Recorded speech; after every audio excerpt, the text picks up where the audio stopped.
begin in top in die middel van die week.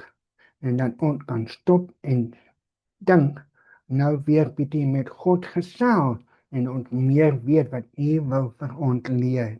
En ons vra dat U asseblief hierdie biduur sal seën en mag U hierdie boodskap kan versprei. Ons bid in U se naam alleen. Amen. Nou begin ons gaan praat oor die sonde. Hoe en waar begin. Okay, maar eers gaan ons nou lees Lukas 15 vers 11 tot 32 uit Nuwe Lewende Vertaling.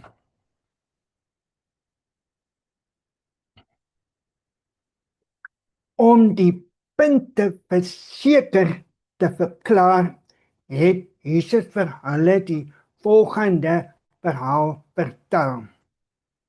'n Man het 2 seuns gehad. Die jongste het vir sy pa gesê, ek wil my deel van die boedel, die erfdeel nou hê, eerder as om te wag tot papa doodgaan. Die pa het toe ingestem om sy goed tussen sy 2 seuns verdeel. 'n paar dae later het die jongste seun al sy besitting in geld omgeskep na 'n ver land gery en daar al sy geld kwyt met 'n uitspattige lewe. Teen die tyd dat sy geld opgeraak het, het 'n groot hongersnood oor die land gekom en hy het begin honger ly. Hy praat toe werk by die plaasboere en die het hom die veld ingestuur om die varke op te pas. Die seun het so honger geword dat self die petel wat die varke vreet het vir hom smaaklik gelyk het. Maar niemand het hom enige iets gegee om te eet nie.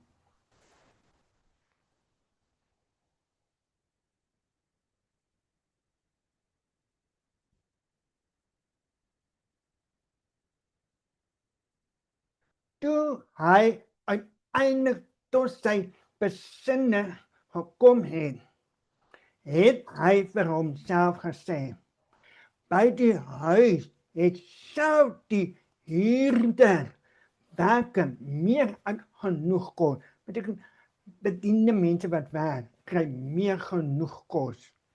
En hier is ek besig om van die honger dood te gaan. Ek sal teruggaan na my pa toe en vir hom sê, pa, ek het gesondig teen die hemel en teen pa. Ek is nie langer werd om pa te seun te noem te word nie.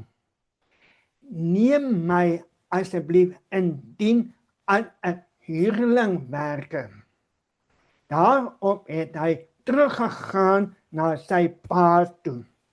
En toe hy nog ver weg was, het sy pa hom gesien en aangekom, oorweldig van liefde en deernis, het hy na sy seun toe gehardloop, hom omhels en gesoen.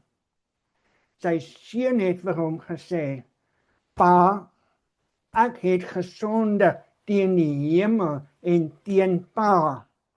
Ek is nie langer werd om pa te seun genoem te word nie.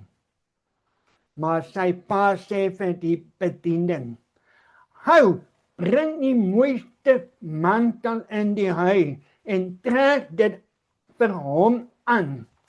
Kry die ring vir sy vinger en sandale vir sy voete.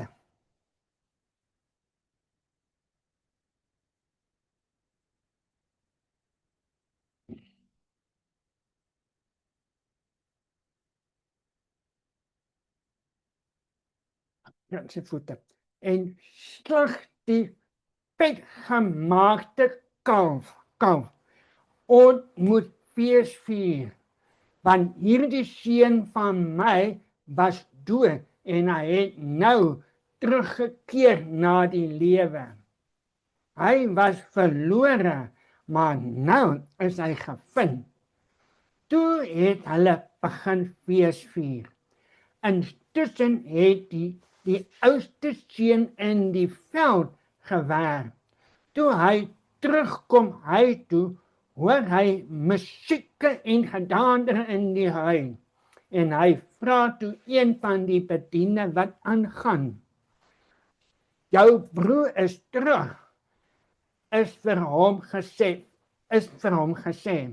en jou pa het 'n vetgemaakte kalf geslag, onwees 4 omdat hy veilig teruggekom het.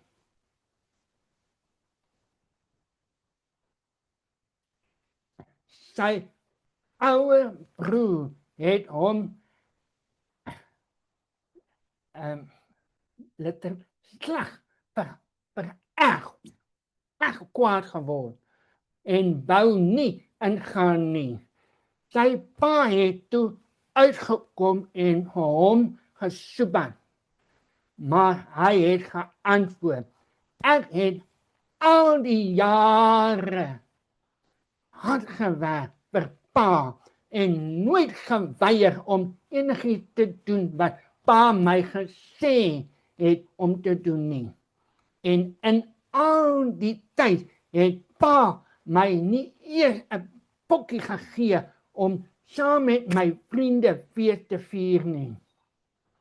Maar toe hierdie seun van pa teruggekom, nadat hy pa se geld op 'n prostituut gemors het, vier pa fees en slag 'n beste kalf wat ons het. Sy pa het vir hom gesê, kyk, my seun, ek en jy is nog altyd hier by mekaar, en alles wat ek het, is tog joune.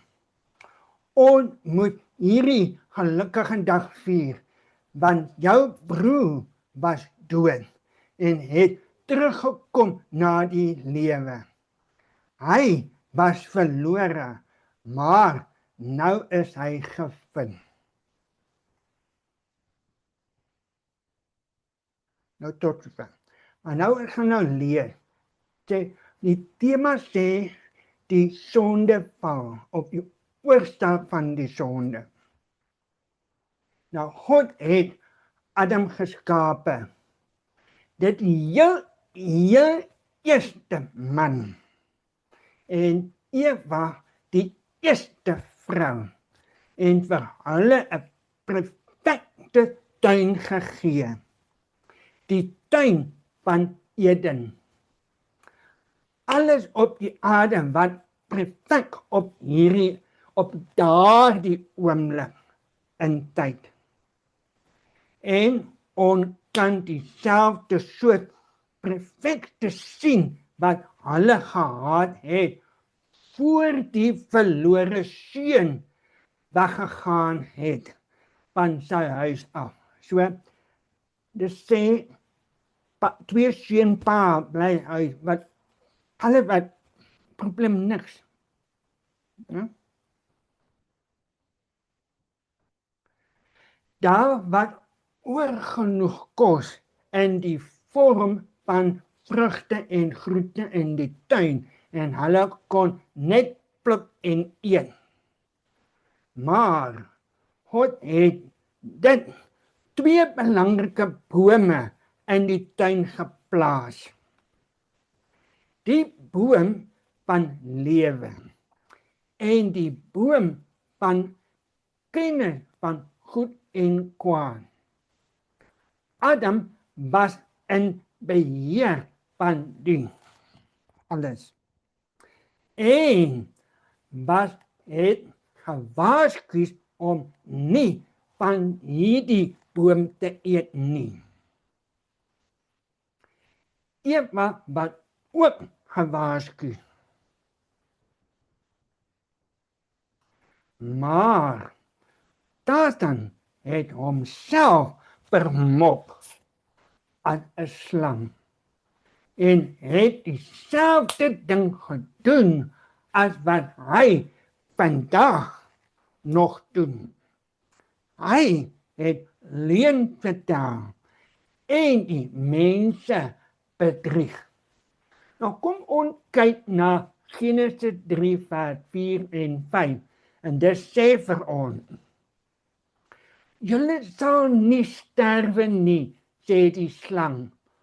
God weet dat julle oë sal oopgaan wanneer julle daarvan eet. Julle sal net so God weet en weet van goed en kwaad. In steede daarvan om God te glo, glo Eva die slang. Sy eet die vrug en gee dit ook vir Adam en Adam eet ook daarvan. En as ons kyk na Genesis 3 vers 7 sê dit: Toe gaan hulle oë werklik oop en besef hulle dat hulle sonder klere is. Hulle het vir hulle 'n vye blare aan mekaar gewerk en vir hulle omgegaan om hulle self toe te maak. Van die tyd af lees ons baie in die Bybel van die mense afvalligheid van God. Maar God het 'n reddingsplan gehad voor die aarde te begin. Voor God 'n klaarplan. God het opgetree om ons mense kom red van die loon van die sonde is dood. Deur sy seun, sy enigste seun te stuur om ons te verlos. In die gelykenis sien ons die Vader se reaksie toe hy die seun van vooraf sien terugkom, pas sien seun terug, pas op sy houding, sy houding.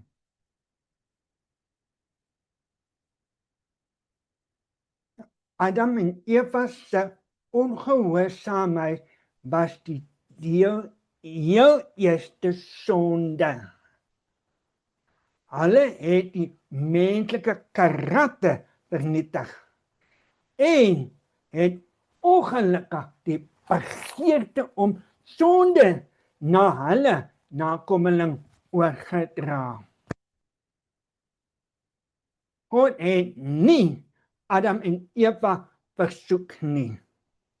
Hy het hulle ook nie gemaak so robot, sonder vrye wil of 'n keuse nie.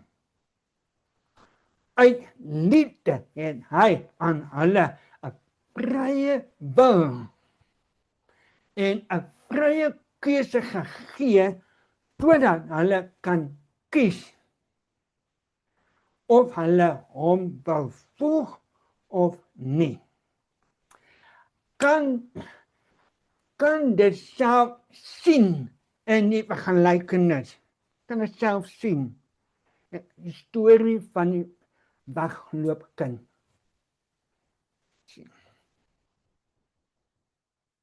Die vader het die seun se wen toegestaan om weg te gaan van hom af. God forceer niemand om hom te volg nie. Sonder gedagte en begeerte word deur Satan gebruik om ons in te Kom ons kyk 'n bietjie meer prakties na hierdie. Ons lewe is soos die water, skoon, mooi. Maar baie keer laat onmenslike natuur ons sonde soos hierdie swart peperkorrel.